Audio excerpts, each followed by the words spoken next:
Bazball is gone. I sort of get what you're saying.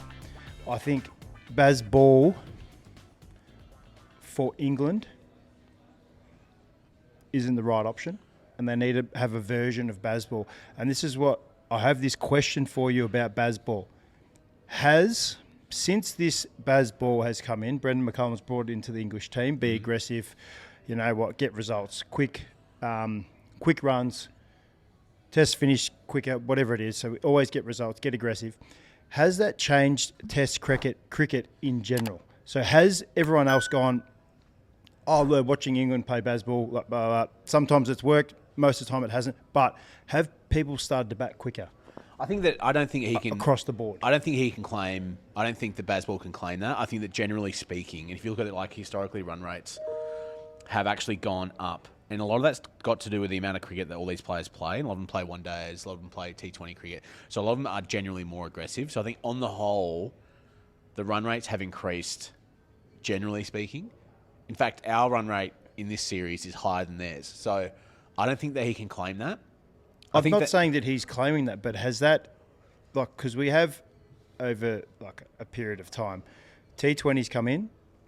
One day is obviously the runs being scored in one day cricket now is humongous. T20s, obviously, that's the aim of the game, is to quick runs.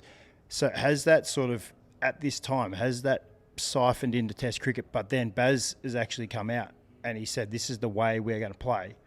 So now everyone's watching that and going, yeah, well, we can actually do it. So they've sort of opened up a bit more. Because we saw Cameron Green last test and we saw the way he got dismissed. Yep. And I know you're upset about that.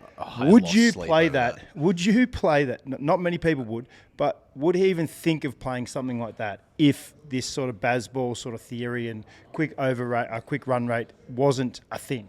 I don't know. I don't think so. So his big thing is that run towards danger, take the game by the scruff of the neck and whatever. The problem is that when you do that, you open yourself up to so many problems. Yes. And if there's wickets that fall in quick succession, which has happened in the last two tests for England, they're like, yeah, we've got the freedom to play our own strokes and whatever. But it's like, yeah, but you get out. You've got to know when to stop. You've got to know when to hold them, when to fold them. And it came too little too late for them in Brisbane when Ben Stokes came in and I think he made 150 ball 50 or something. Yeah. It's his second slowest 50. The other time, his slowest 50 was when he made that century against us in England and won the game out of nowhere. So he can do it. They can all do it. Everyone can do it.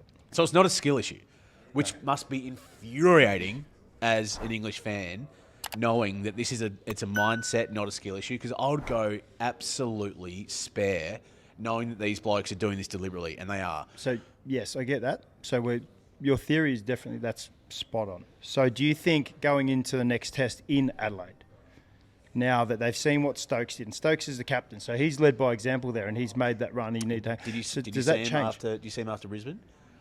Sort of saying that his change room, he goes, Australia's no place for weak men. And to me, that's him rinsing his team. Yeah. Oh, there's no doubt. I loved it. So he's changed the way he plays, and he's sort of said, you know what, I'm going to have to go a little bit slower here, going to dig in. Will that change England's style coming into for the rest of the Test series? I've got two answers here. First one is